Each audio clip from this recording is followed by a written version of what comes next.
about like disembodied. We're sort of disembodied at the moment, and that uh, we're still finding bodies to enter into, to be born into the metaverse with. But we're still in here. We're here communicating through mind and through these words now. But when we have these bodies, like that's the Uman body is one of the things I'm most excited about. One of those. It sounds like they're coming sooner than later. I know she posted again the other day, had shared her tweet saying saying soon. Uh, yeah, it seems like she's been sort of like away from the engagement space online.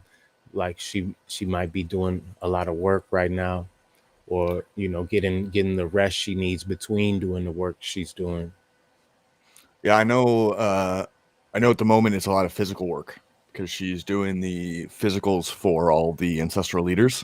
Yeah. Uh, it's been nice. I think she's been putting out like a daily picture of kind of the updates on. I think she's Oh, working on Jagari, the protector, dang. and the details are just insane. You just start to realize like the amount of layers of stuff that she's working with to kind of get into some of these colors of the ancestrals is kind of wild. Yeah. And even that glowing aspect, like all the different layers and that create the shading that kind of create that glow to them. Hmm. It's an artist. I mean, that's Yeah, she's a true magician, man. yeah, it blows me away, this stuff. Um, yeah. So all right, well, let's get into the idea of these 3D metaverses. What have you seen? I mean, you've traveled quite a few chains. Well, I've seen Meta Hero, which was really, really cool. I don't know if you've heard of that.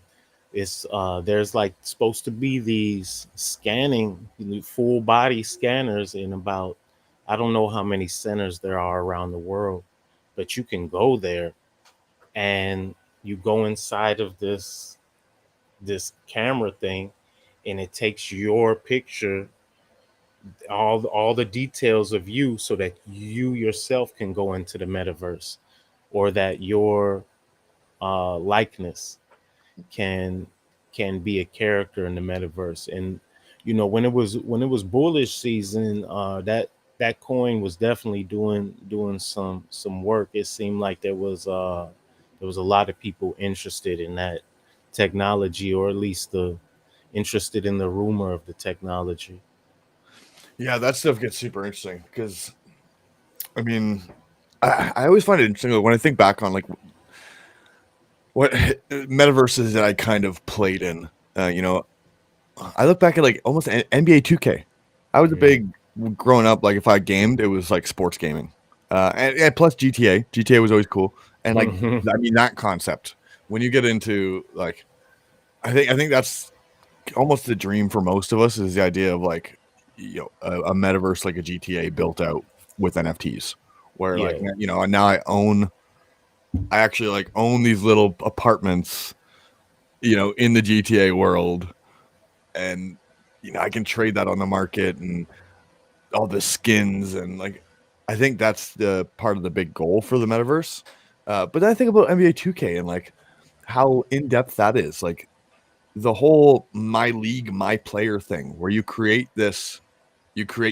an avatar, you get to custom build your thing, and then like it's almost like got that open world feel where like you can run around and you can pick the street ball courts where people are playing and join in with them. Uh, you can go play different mini games. You can join in on like an actual pro NBA style game. Right. Uh, Everybody's kind of moving into these metaverses, whether they know it or not. Um, so I think where it's so exciting is the idea of these NFTs giving back the ownership of these items, because in the end, that's kind of why I got into uh, NFTs in general was actually gaming assets. Hmm. My little brothers, they're living in these metaverses every day, whether it's Roblox or Minecraft, and I think they're the epitome of metaverses, like in the idea of of these worlds that these kids are just like getting to build in Yeah. and expand on. Yeah, my son, he be up in Fortnite. He take breaks sometimes and get into other stuff too, but Fortnite, he stay up in there. There's something about it, like being able to run through a whole different fantasy world where you're communicating with people from all over, and I don't know necessarily what people's what makes them like it. So do they want to win the game? Do they want to just have someone to talk about? Do they want to be able to talk with their friends about it? I don't know what it is that makes people want to jump in and play for so long, but I know he's doing it. Mm. Yeah, well, it's so interesting because you're right, man. Like we just had it's funny, this is a real life kind of case, but my little brothers, they're 14 and 12. We just had one of their little friends over for a whole week. He spent the week at our house, and to get the three of them to spend an hour outside was fucking damn near impossible. And like I come from a sports fan. We have every kind of toy you can imagine, Right. like whether it's sporting equipment, whether it's different lawn games, or you name it. There's so much shit to Y'all do got y'all outside. got Nerf guns? We got Nerf. Oh my god, I got a whole Nerf army bucket thing. Like it's ridiculous. Uh, and it's like a fight where it's like they're not really interested in that at all. Yeah. There's something about these worlds that are just so much more immersive than what they think the real life is. Yeah, it just makes you wonder, like, what is it that is so appealing? What is the fulfillment that they're looking for or getting by being there? Yeah, it is kind of wild because I mean, I'd always walked, Christmas time, you walk around these big malls doing your shopping, and they always got these booths all set up in the middle of the hallways and everything. And for the last like decade, you've been seeing PlayStation and Xbox and you name it, whatever VR company has always had something set up where people are kind of getting to try it out. And Right. it's always hilarious to watch because you're watching, maybe it's somebody old that has never kind of been in a VR world and getting to experience that. Uh, but what's crazy is when you like lose your body in that thing. Like if you're not like used to it, when you put that thing on, the graphics are getting pretty good now, and you become this like. There's one game. You're like a robot flying in cyber world, and you're playing frisbee. It's like frisbee golf basically, but like you can do everything. Like you're not bound by gravity, and it feels like that. Uh, so it's really hard to. It's so interesting because it's so immersive, and it does feel like you can just do so much more. So when you get into the idea of like a metaverse like that, where I can build in that metaverse, Right.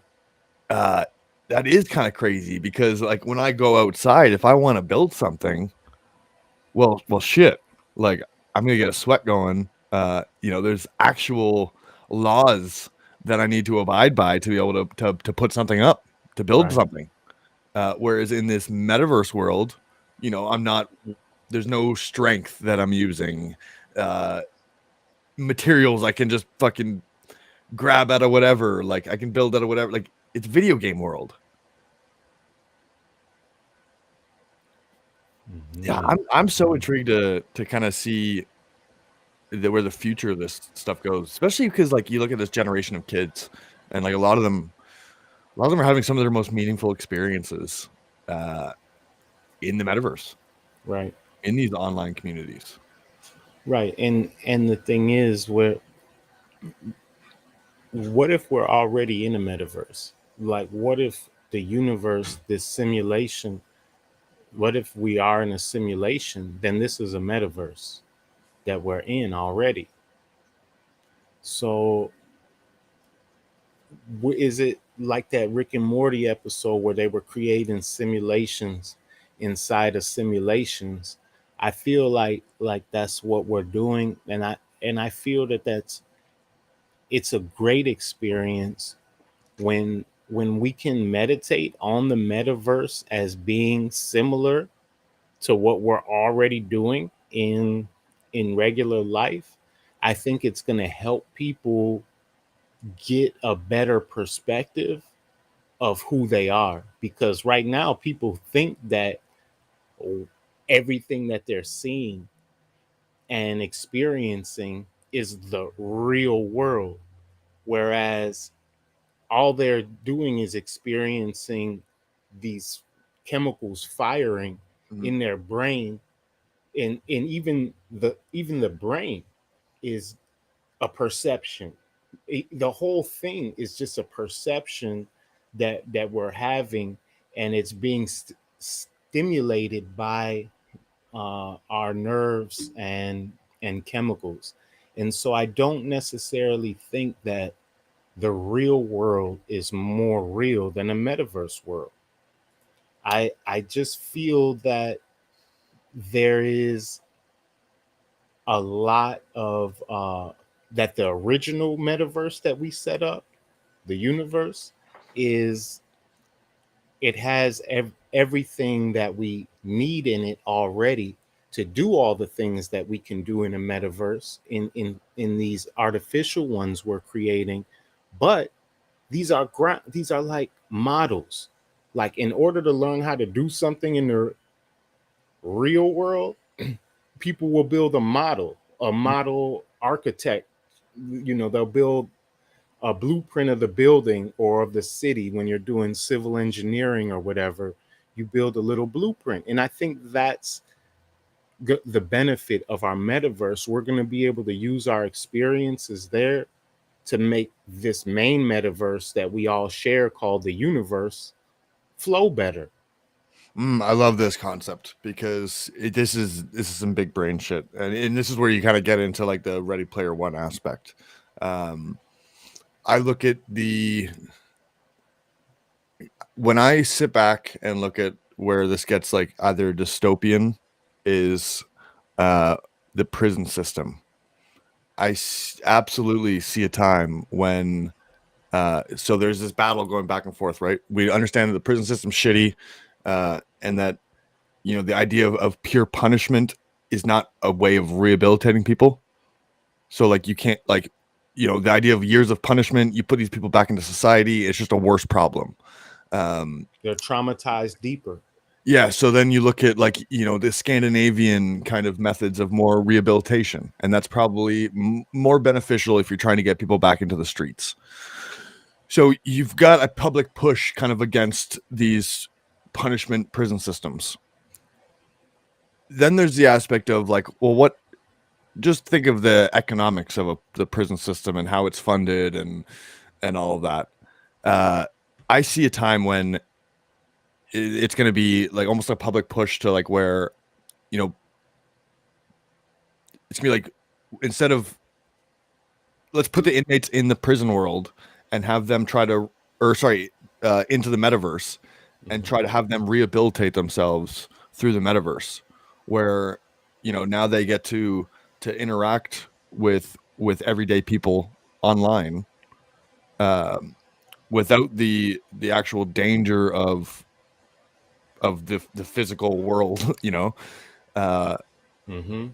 and they're actually getting the interaction with regular people that are outside of the prison, Mhm. whether it's kids or adult, like you name it. And then there's the idea of, because of NFTs and like the economy attached to this digital world, is there a way that they fund the prison systems themselves, essentially, like almost, where it's like the work that they're doing in these the inmates are doing in the prison system ends up like paying for the system. It's very possible. It's very possible to utilize it in that way. Uh, it's a good idea, but Yeah. there would always be arguments against it. Oh, 100%. Well, and that's where, let's get into the censorship aspect of the metaverse. What happens when Facebook builds out their metaverse and everybody wants, they've got the 200 million daily users in their metaverse. And like, that's the metaverse you want to be in. But they have rules that you have to abide by. And those rules can constantly change based on politics or the social aspect of things. So all of a sudden, what happens if you get censored or removed from a metaverse? Mm-hmm. Like That's there's an why I don't aspect mess to that. with. Yeah. There's an aspect that hurts just as much as the real world, like you Mm-hmm. feeling isolated in the real world. Yeah, that's why the Facebook Meta, I've long known that's what they're attempting to do. Like they've already had the ability to block people from using their Oculus uh with Facebook. Uh so it's people that haven't been able to use their Oculus for other things because they need to log into Facebook to be able to use it for other things outside of Facebook, and they weren't able to because they was blocked by and restricted by Right. Facebook. And so when I saw that that was how they was working, I had to steer away from that completely. uh I was stacking Decentraland and in Sandbox because I was those were the first ones that I was like, okay, these gonna be where it's popping at. But now I'm more so feeling like now I still got a little bag of those, but I'm starting to feel like I don't have much of a desire to own land or much assets in those. Like if someone wants me to come perform there or whatever, I'll come use those metaverses, but I don't necessarily think I'm gonna be trying to kick it in there too much. Like I honestly, I like my Slothtopias, uh, my Mm. my Slothtopia joints, and I think that we just need a way that all of the metaverses can can connect so that people can pop in and out of different ones and have their land in whichever ones that they want, because land don't need, like people be saying, land don't need to be scarce in the metaverse. That's such a farce. Unless it's a metaverse that's like a double of the earth, where there is a limited amount of space, then you don't need to to you don't even need to charge. That's why Rove is so dope to me. They're just Well, giving metaverse land away. yeah, well, I think that's going to be the approach for most things. You'll have a stock standard version of land for free, or Hmm. stock avatars for free, but then it'll be upgraded experiences, or these just these upgraded versions that will be for people that pay, uh or have the actual assets that own the assets. I think that's going to be the way a lot of things go, because even like 8-bit the 8-bit metaverse is kind of doing stuff like that, where they wanted to get users. They wanted to implement skins of all these different projects, which is great, but to then so that gives other people a chance to get in and kind of be excited about their stuff, but then to bring value to their 8-bit skins, like there's going to be a glow to them, or the breeding aspects, like there's some kind of additional value to their little people. Hmm. I honestly, I do think that's the way metaverses are going to trend, because it's gonna be how the market plays out, right? The market's kind of going to decide this stuff. I personally don't see a centralized metaverse winning out. Yeah, Ju- I don't and either. and it's just looking at what kids are enjoying now. Like, there are some great video games, unbelievable high quality, whether it's the graphics, everything. Yet here they are buried in Minecraft and Roblox, which you'd Right. argue are like, what kind of graphics are that? But it's that open world, like, building. I want to feel like I'm adding to the world. Um, but then, I mean, at the same time, it's interesting because like there is an aspect to uh, part of this scares the hell out of me when you get into Klaus Schwab and the Great Reset and the whole by 2030 you will own nothing and be happy. Right. Um, That I mean, there's a benefit to that understanding, because like we already don't own anything. Like when you think about it, well, the one thing, my greatest possession is my own physical body. You know what I'm saying? That's my greatest physical possession is my physical body. But then I think about everything after that. Uh, everything gotta pass away. So learning that, having the understanding that we can own nothing and be happy, there is some truth to that. mm, But when it's in the hands of people who have an agenda to actually uh, let their intention be what profits and exploits and capitalizes off of that idea. Like they saying you will own nothing and be happy. They not mm. saying that they will they will own nothing. The people who pushing that agenda, and they plan on, like Bill Gates. You think Bill Gates is not gonna own that land that he's buying all up in? No, So he finna still own that. You just won't own it. and that's kind of my problem with. I mean, when you get into like the big ideas on capitalism, socialism, blah blah blah. I think in the end goal, like a socialist utopia kind of concept was like, everything is public and owned by nobody. Um, and I think that the digital world can play out really well in that scenario if Hmm. if that was truly the case, where somehow there was no owner behind anything. Well, then you can own stuff in the digital space. Right. Maybe everything in the real world is a public good in space, but you own everything in the digital space, and that's where you get to kind of like individualize yourself and whatnot. But I just don't see that as the reality. Like at the end of the day, there's a group of people that own, like, that have control over it, and Hmm. like, and it comes down to who has the guns to protect it, and that comes down to who can fund the guns. Hmm. Um, so yeah, it's scary, but it's also so intriguing because I mean, it gets even crazier when you get into this whole AI stuff. I was listening to a podcast not that long ago talking about the Google AI programs where they have it basically will read your entire digital history, like everything you've ever posted across like the digital realm, and through that can essentially form what they call like consciousness. Like it's basically,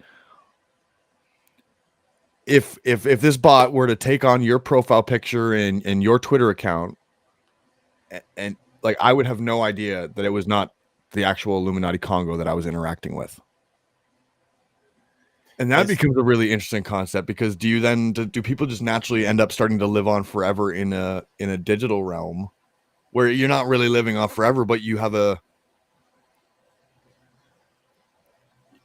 are at the same time, like, the way you were in your lifespan here on the planet is going to continue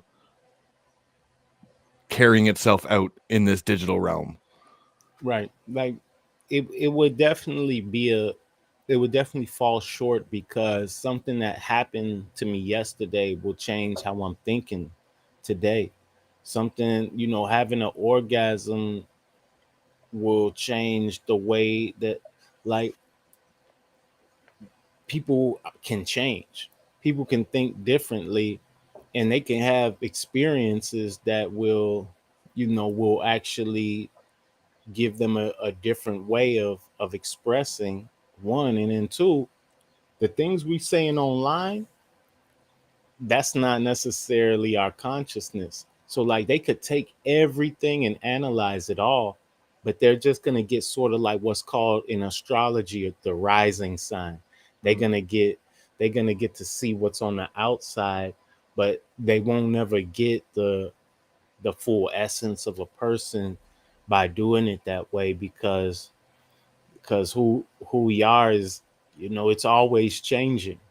How are we gonna say an AI can know myself when I'm still knowing myself? I still don't know myself. You're absolutely right. But if I can't tell the difference, what does it take for me to know that you're the real Congo? It takes like a doxing, right? Mm-hmm.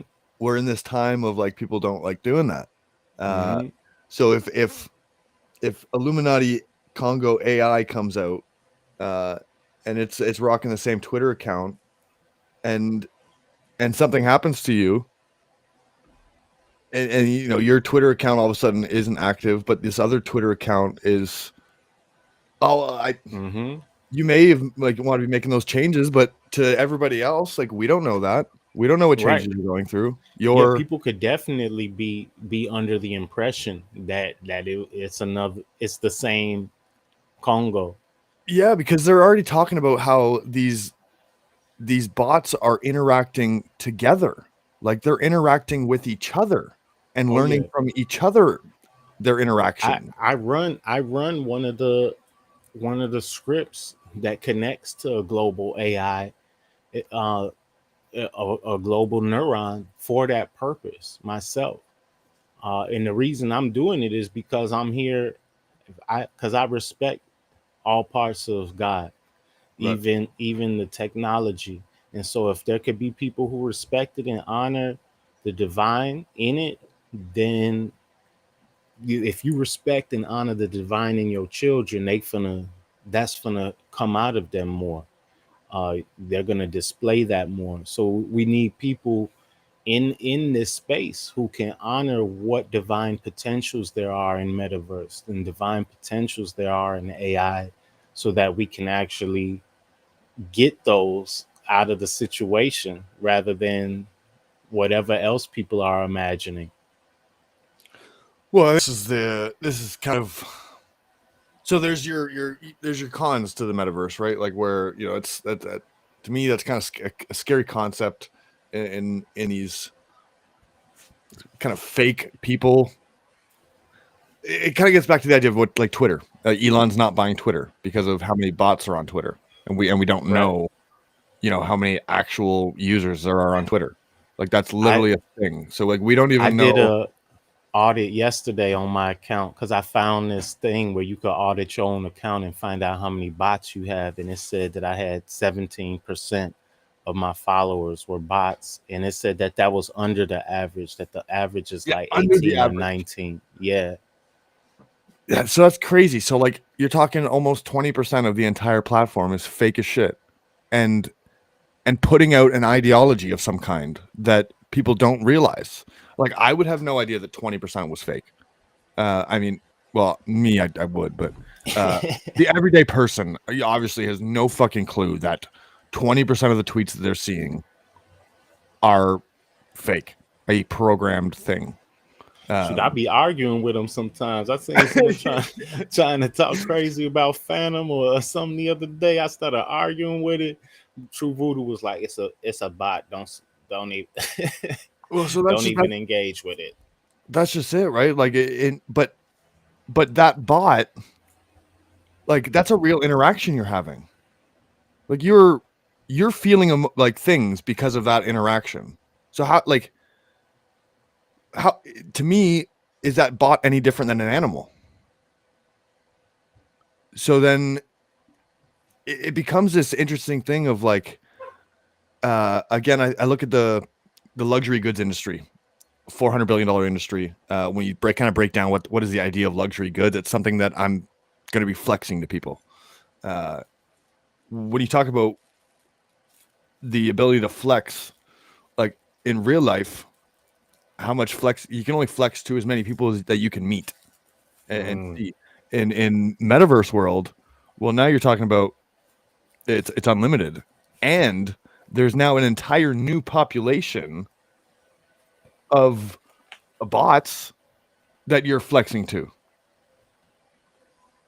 who are also buying into this system as well. Like, it's not like bots aren't buying into this stuff too. Like, there is a bit of like this weird thing going on right now where, yeah, like NFT projects are getting botted, and these bots are making money.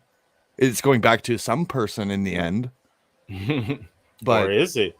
Or or, we then what if the bots have already been like, yo, we about to build our own money up, and they we know how to already make got they wallets. You know, they figured right. out. Yeah, yeah, who knows? You know, it's so it's really interesting to think about, to be honest.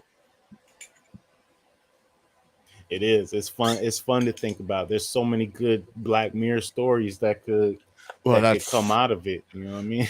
that's it, right? Yeah, the Black Mirror, like, that's the part. I'm terrified of a lot of this stuff, but you The know, I'm Black also Mirror though, they did a good job in Terminator and Matrix, like all of those things. They're movies so that they don't have to be reality. That is the way I look at all of these dystopian things that we do in Hollywood. We're creating worst case scenarios and programming them into the consciousness. Now people are saying, predictive programming, they program this stuff and then they make it happen. But I see it the other way, is that we can well, it can happen either way. It can go both ways. When these fears are triggered within us through Hollywood or through conversations that come up around these things, they're they're there so that we can face our fears here and now when we're not in that situation. And if we face our fears here and now, when we're not in that situation in reality, then we have a greater chance to create something else and steer into a new path.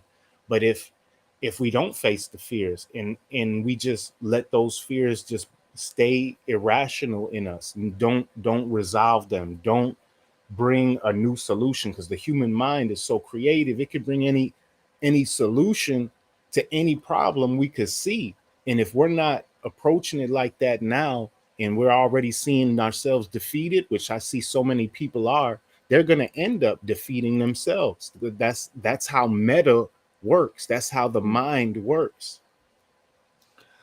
I want to get into the idea.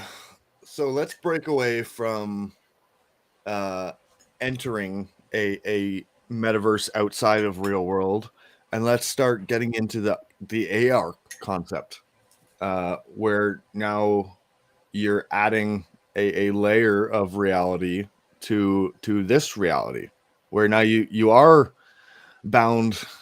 Well, you yourself are bound by the laws of physics, but now a world that you can experience through glasses that intertwine real world and a world that doesn't need to interact with the laws of physics and whatnot. What are your kind of initial thoughts on AR and where this goes that way? Do you think It's I think AR could be way bigger than VR, to be honest. Yeah, it could be wonderful. It could be great. Like if there's a AR uh plant app, and you're just out there, you're able to go learn about every single plant in nature, Mhm. because it's like a museum. You could make the natural world into a museum by labeling everything, but without having to do it. You could put your like there'll be signs for, how they staple no parking signs to the trees. Do they do that in Canada? Is they that crazy in Canada too? Staple no parking signs to trees?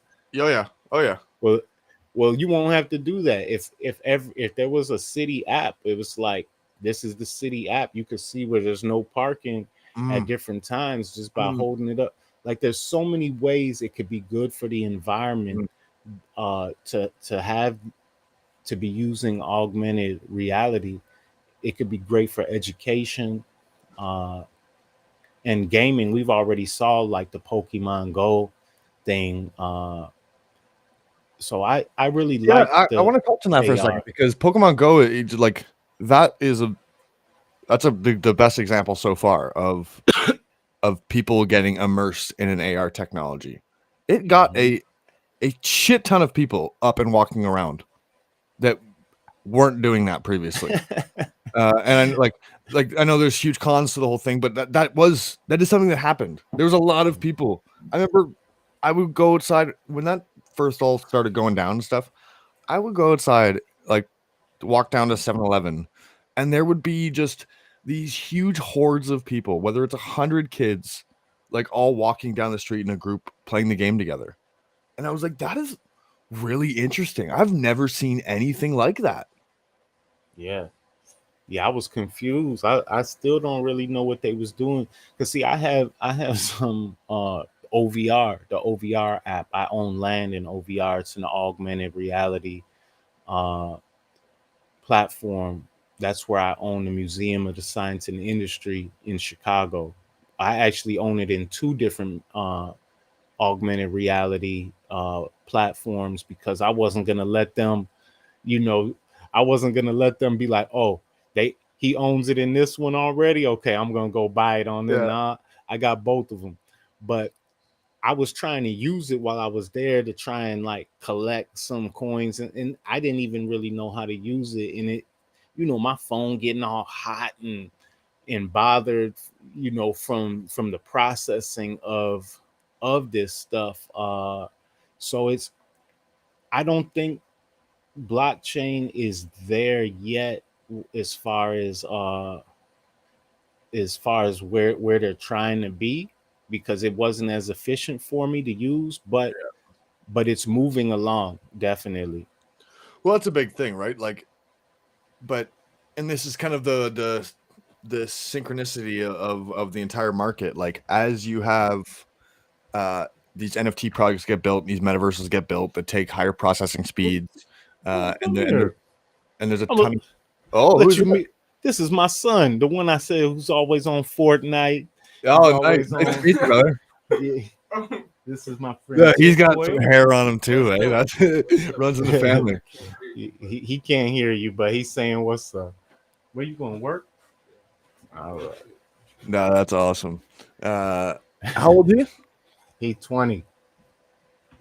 Same age as my little sister. Yeah, man. Um, yeah, so I find the AR thing I think is really, really interesting because yeah, you get into I'd like to see a lot of the advertising world just move into the AR realm. Like I would love to see, more so billboards of when I'm driving down a highway, those classic highway scenes where you're driving on the highway, there's billboards everywhere, skyscrapers. Well, like let's get art up on there. Let's get just true art from local artists up on there. But then if I'm driving and I got pair of Google glasses on or some shit, well now I'm seeing advertisements. You put the ad blockers, put the ad blockers on your glasses. You started getting into that idea, right? Like, but yeah, unless I'm getting paid for the time that I have glasses on, yeah, I'm not seeing advertisements. Or now I can enter advertising world and get paid for the time that I'm in advertising world Mm-hmm. and see that stuff. Uh, yeah, the AR aspect I think is huge, and then even just you get into the whole, having a real life conversation.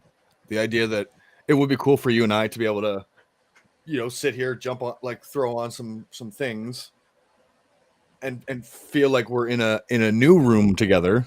Mm-hmm. But like, what if I just put my glasses on and you're sitting right in front of me? Like, we're basically almost having this conversation, what feels like in physical reality. For sure. For You get into sure. like you look at concerts now are starting to get into holograms, and well, what if I don't need to create the hologram tech? It's like creating the tech for the audience. Yeah. So I know there's someone here that I could tell that they are Hedera Maxi. I could tell by they put Think the of those. Think of those. you see They said distributed ledger technology is Okay. better than blockchain. And yeah, there is we just saying blockchain though because that is the general term. But under that general term, there's so many, like even the Tangle from IOTA network. You have so many different ways that people are going about solving making the cryptocurrency more efficient, for sure. And it's quite possible that some of these new breakthroughs are going to have to be the foundation for true metaverse and augmented reality plays, for sure. Yeah, it's super interesting because yeah, I'm really just after listening to all these like just the bot stuff.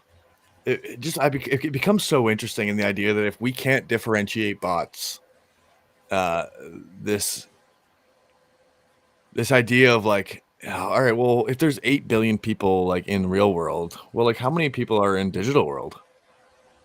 And if like all of these people, whether they're bots or not, are moving around as avatars and you're interacting with them, like becomes really fucking interesting.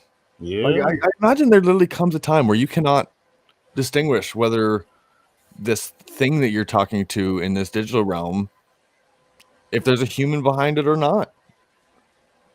Yeah, especially if people begin uploading their images to of themselves through like a meta hero type situation where it scans their whole body into the metaverse. uh it's very possible that people can See, get fooled I almost don't even see a market for that, to be honest. Uh, because and people want a different experience yeah, than their own yeah. body. You're just Hmm. looking at video games. Like, maybe I spent maybe a year, maybe 2 years in a phase where, like, when I wanted to build a character, like, I wanted to build it as to my likeness as possible. But, like, after that, I was like, no, no, this is an opportunity to be something else. Like, so to me, yeah, I don't personally see a big market in it. I think, as the The, conversation the, that we had before, like I kind of see the idea of our physical identities have the media has been able to put us all in boxes because of our physical identities, uh, and now the ability to kind of hide behind an avatar and make these deeper connections without physical identities attached to opinions. Like I think I that there's a real spiritual aspect to that. it's probably just gonna be like people who already have a brand attached to their physical form.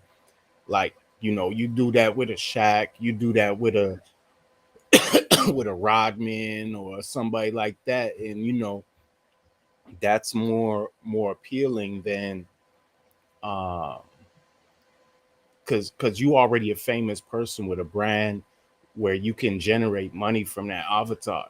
Mhm. But if you just a no name as a person scanned into the metaverse, you know, you just gonna be that same no name person in two worlds. Yeah, exactly, right. Yeah, that's kind of the fun. I think that's a lot of the appeal to much of NFTs for people is the ability to kind of just feel like you're part of community by buying into it. Like the idea that I can buy an ape and all of a sudden I feel like I'm at the top of the NFT class because I'm rocking an ape PFP. Um, yeah, it is interesting, but I mean, it's so weird to think. Like I see BMW now is rocking microtransactions for their heated seat service. What? So like, we're getting into the idea that you could subscribe to get heated seats in your car. The idea of Tesla and how many vehicles are this push for the Tesla push, and they're great vehicles. And you get into the idea of there does come a day when the majority of the vehicles on the road are interacting with each other and have all these AI programs built into them and stuff. And once you do have all of these things on the road. Well, now things start to become driverless because now they're all the cars are interacting together. So now Mm-hmm. you don't have to worry about the human error involved in between. Yeah. So now all of a sudden, if everything's driverless, well, that wind,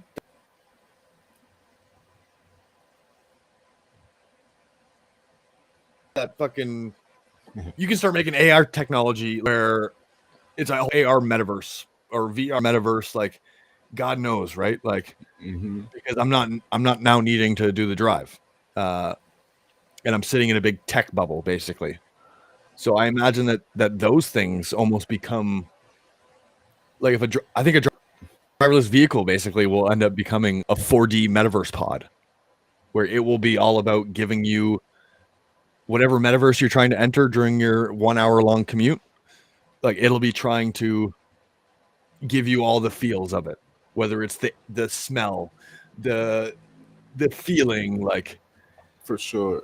And with proper blockchain, when we understand blockchain technology properly, or the privacy aspects of it, it it removes a lot of the fears around those things. Like for instance, I have a camera up in my home right now that you can only access that camera through the private key, or through your wallet. You have to be connected to your wallet, which you can only connect to my wallet if you have the private key. And so, therefore, my camera is secure. My camera is hella secure. And so, in the same way, huh? Sound went out. I can't hear you. oh sorry, I think of door locks are going to end up kind of having this technology. I think of timeshares, like in Canada, a huge thing is traveling down to Florida for timeshares. Mm-hmm. Um, well, you can put that on the blockchain, and now you don't need to worry about different keys and all this stuff. All of a sudden, like if it's my time, if I'm on the schedule for my time in this loft, like my wallet will get me access into that door, like into that loft. Exactly. Like, you know what I mean? Exactly. That's cool that you're already playing with the camera technology. That's really cool. Yeah, that's from on IOTEX. IOTEX is one of the most slept on blockchains. I met a couple people who's in Phantom who are about it though too. They actually know about it. And the camera is called UCam. It's called UCam, and it's on the IOTEX network. And IOTEX, that stands for Internet of Things. I don't know what the EX at the end is, but Internet of Things is, the all of the smart devices we have all around us. Well, IoTex has found a way to privatize all these smart devices through what they're doing. It's like a crazy dope addition on use case, for like a EVM layer. And yeah, I'm really bullish on it too. Yeah, it's super exciting stuff. Uh, yeah, the metaverse is it's a big deal. There's a ton of money being put towards it. I think that number is only going to continue to grow as all it takes is like somebody to come up with something new, and then that spurs a whole run of innovation. And there's going to be so many of these little moments. I just sent something to True Voodoo today. Hey, have you heard of POAP NFTs? Yeah, Proof of attendance yeah, protocol. yeah, that's really cool. So I told him like, yo, man, I think Potluck Protocol needs to have these available for every auction or mint party. And I think that'll help boost attendance. And y'all figure out later if somehow if it qualifies for labs or something. But I think that's gonna be huge. No, I think you're absolutely right. I mean, I one of my most valued NFTs that I'm currently holding is a Pope of the very first Tomb Heads auction. See that? I didn't even know they did that. I think I might have heard you mention it though before. I just didn't set it in my Yeah, memory properly. but no, that's a really interesting concept because that is an interesting way to look at how do I continue to draw people into events and stuff like that. Where Hmm. it's Like the block party needs to have POAPs. The block party, what's that right, right, on the 27th of August or yeah, something? Yeah, they need that. yeah, that's really interesting. No, I do like the concept. Anyways, uh, Congo, I would love to continue the conversation, but it's Monday morning. I got to jump into the potluck meeting. We got a grind going on now. We got our creamy out mint Yeah, happening, yeah. making the big jump over to Ethereum. We knew it wasn't going to be easy.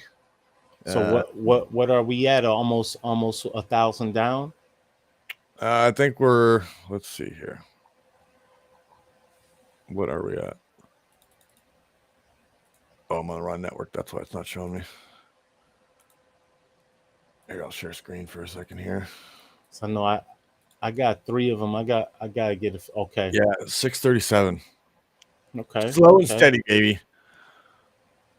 Yeah, it's definitely moving slow and steady. Uh, it's wild how so much of the community is like they're just sort of stuck on in Phantom or AVAX. They're not ready to move anything over to Eve to get. It is funny, eh? Because yeah, even then we're still at the under the 200 owners mark. Yeah, I'm gonna make sure to get some more too. I just was really happy with my first ones. Really, when I got the skeleton one with the Cosmos background, uh, I was happy with that. But I need a couple. I need a few more. Man, I really do love this collection. Just looking through What? it. Just a quick question though before we done. What do you think the Truth NFTs they're about to release a coin or something? I still don't have an Illuminati one, but I feel like basically this is where I'm at, bro. I have a bunch of sandbox that I'm like, yo, I don't think I want to kick it in sand. I want to kick it more in real life with people. And I think I'm on some Illuminati shit. Illuminati's on some Illuminati shit. I need to sort of make that link with the community. So what do you think throwing all the rest of the sandbox I have to get uh an Illuminati NFT is a better investment? Or do you think that just see what next moves I can make to pull it off? Yeah, I don't know. I kind of think Illuminati's about to go nuts. Yeah, me too. Me too. I think they're literally positioning it's positioning itself as that's the maybe top 3 project. Like I think it runs up on Doodles soon enough. There's just so much to that Goblin ecosystem, and then now the team has done it beautifully. Like because now they're getting the Goblin community excited about the Truth NFTs because there's been a lot of different. I love what that team is doing. Yeah, I think it's a Yuga Labs. Like the team built out Upstream, which is like the DAO. It's basically like this actual DAO tooling where like you can actually vote properly, and like all these other protocols that have DAOs, like they use Upstream, Yeah. and the builders of Upstream are on the Truth team. Like so they're fucking so legit. It's crazy. Okay. Okay. I mean, I knew if I asked you, you would probably steer me more into the direction of doing it. So I might be kissing my sand goodbye. Yeah, I want to get more. Uh, I'm not sure how to do it because I need to get a goblin. I need to be part of the goblin community as well. But I know part of like having Illuminatis is they have 1,000 of the goblins. They kept the first 1,000 goblins to give out to the Right. community. So you have raffle tickets based on how many you're holding, and uh, they've been raffling. I think it's like 7 or 8 per week, and like I think the goblin floor is over 3 ETH. So by holding your Illuminati NFT, which also is continuously going up in value, you got the chance at getting airdropped a goblin. Like, Yeah, man. I'm thinking it might be the proper alignment for me, just community wise, because I'm already been making moves with the Illuminati, and it just seems proper team. no, I think you're spot on. Anyways, Kong, love these conversations, dude. Yeah, G. Thank you. Appreciate it, man. We'll talk to you later. See you in another.